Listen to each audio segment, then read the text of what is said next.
Good. All right, the much needed and much anticipated winterizing video. Unfortunately, it is coming.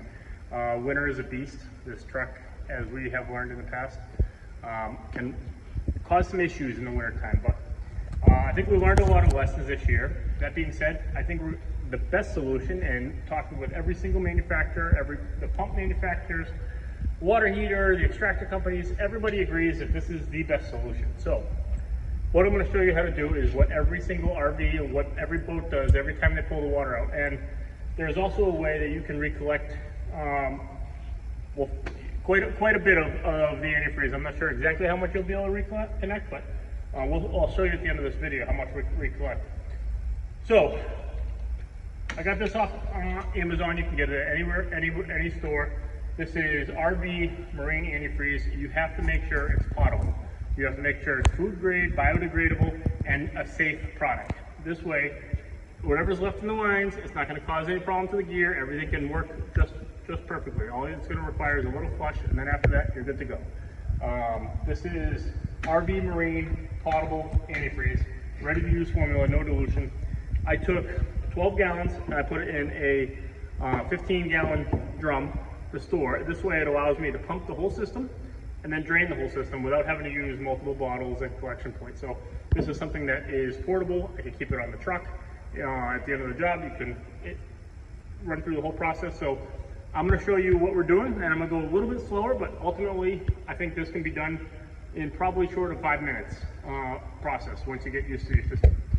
What we're going to do now, we have our antifreeze ready to go. All you're going to need to make this happen is a transfer pump, which many of you have already if you're buying 50-gallon drums of D7 or soap. If you don't, again, this is a Milwaukee transfer pump, super awesome tool. This is hooked up to our freshwater inline.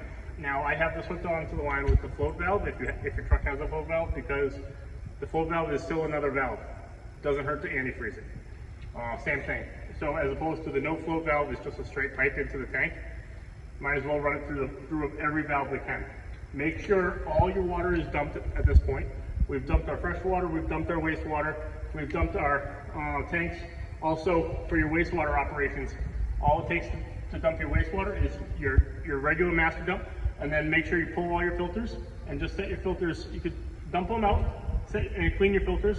Good habit to do anyways. Set your filters inside your truck upside down.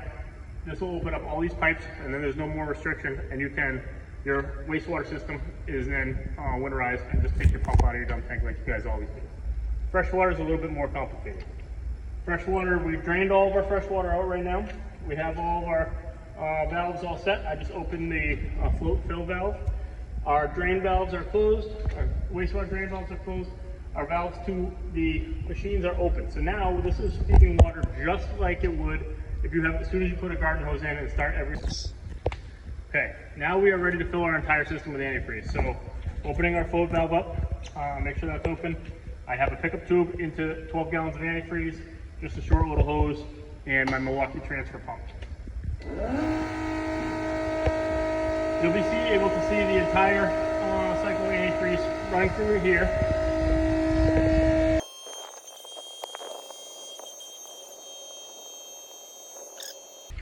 All right, right now we have put pretty much most of it in there, maybe a little bit less in there, but there's still plenty in the tank.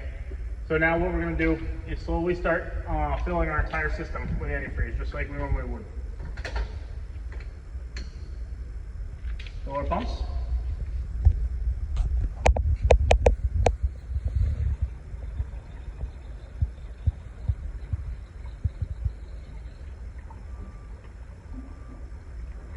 Goes out, antifreeze is in the pump. See in the pink? You know you're good. Now bleed this pump.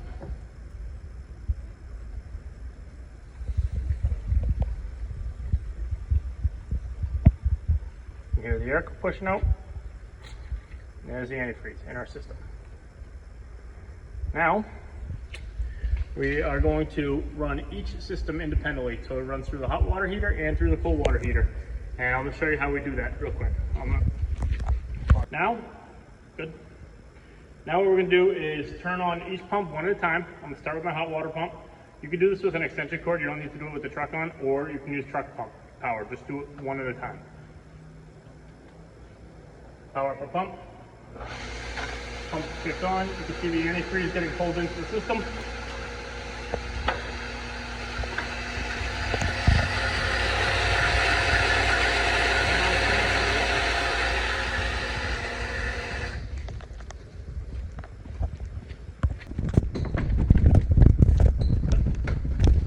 Now, inside the truck, this is where you're going to want to flush your pipes. We already have the tower hooked up. Open your valve until you see pink. I see a little bit of pink. Pushes the air out. And we didn't drain, there's our pink. You got antifreeze in your hot water line. Now the pump will shut off.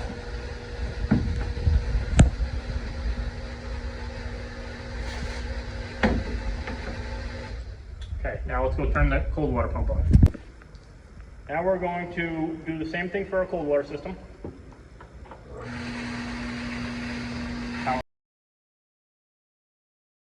Water. Open your valves. See white. See pink. We're good. Shut it down. Okay. Now our two systems are flushed in there. If you have a hose reel, you're also going to want to do the same thing. When you have your cold water pumped up, just run your hose through the hose reel. What you should be doing in the wintertime is just disconnecting all your hoses. They're rubber, they can expand. Drain your hoses, disconnect them. If you want to do the same thing procedure, running it through water antifreeze through your cold water, no problem. Do the same thing here. Your systems are both flushed. Now what we're going to do, we have it through our hot water heater. We have it through our pipes, we have it through the fittings. The only thing remaining is to run it through the extractors. Now we're going to turn the truck on real quick. Both pumps are done, both pumps are pressurized. Take a look at our tank. We put the tank light on, we put the PTO. You can still see our antifreeze levels.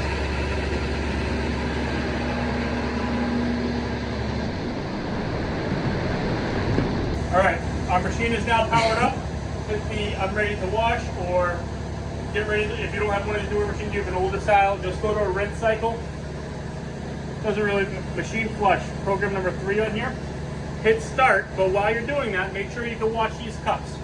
As soon as the cups start flowing and you see pink in the cups, stop the machine.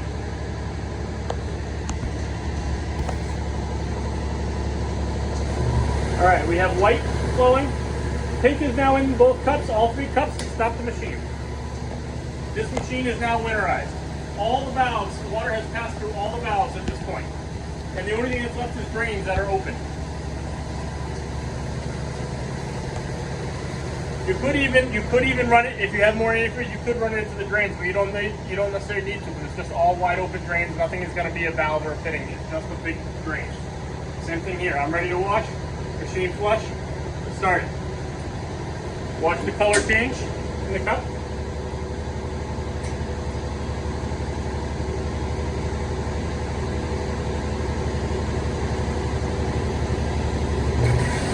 We have white water, middle cup's pink, outside cup's pink, this cup's pink.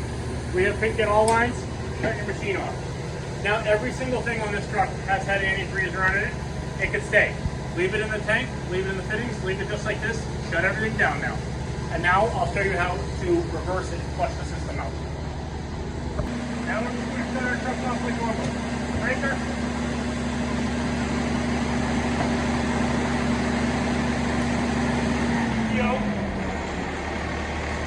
That engine. Now, we've filled our entire system with antifreeze. This system can run like this. You can do this entire system. This got through every valve, every fitting, all the hot water heaters, all the little tiny valves that are in the extractor, the 4 different fill valves. Everything is winterized on this truck at this point. Now, the best thing to do from this point moving forward is grab another hose. All right, now we are ready to start our day. Let's try and collect that antifreeze. Obviously saves money, being able to reuse it. The antifreeze in here is now ready to go. All I did is hook a regular short hose back up to my 15-gallon drum. No pumps, no nothing.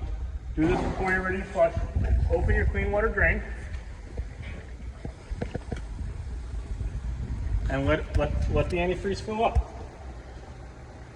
All right, now open your valves so you can release some suction, and that's also going to help backflow the system. Your two low points need to be open so you can start draining everything down. Leave that there while we collect. Let's go see where we're at with the other. All right, at this point we've probably collected maybe a little bit more than half of our product. There's still some sitting in the tank. Obviously, if you shift the tank, you'll be better. But you still have a lot in the pipes to drain out. Now, this truck is the Florida truck that was here. It is perfect for the videos because most of your trucks are set up this way. However, they don't have the blowout kits that you guys have. In the wintertime, you want to make sure you put blowout kits in. They have the little valve and a little extension. And you can put this into this antifreeze valve to collect a lot of this antifreeze. These will allow you to drain out whatever's additional in the system. That'll give you probably about another gallon in there anyways, in terms of what's in the pipes. And that's the water that's coming out of the wastewater too. So we'll collect that here. Again, non-toxic, non-corrosive, biodegradable antifreeze. If you get it anywhere, you just rinse it off. It's not a big deal. It's completely environmentally safe. That's why we use the potable antifreeze. So lines are drained, the system's done. Now, just back to normal, flush your system. Run a machine flush on your extractors and run both your hot and cold water in your sink and your hose reels until you see white and all your antifreeze is out. And this way it doesn't interact with the soap at all. And you're good to go. That's how we're going to winterize and keep all the valves and fittings above the pressure valves, everything winterized.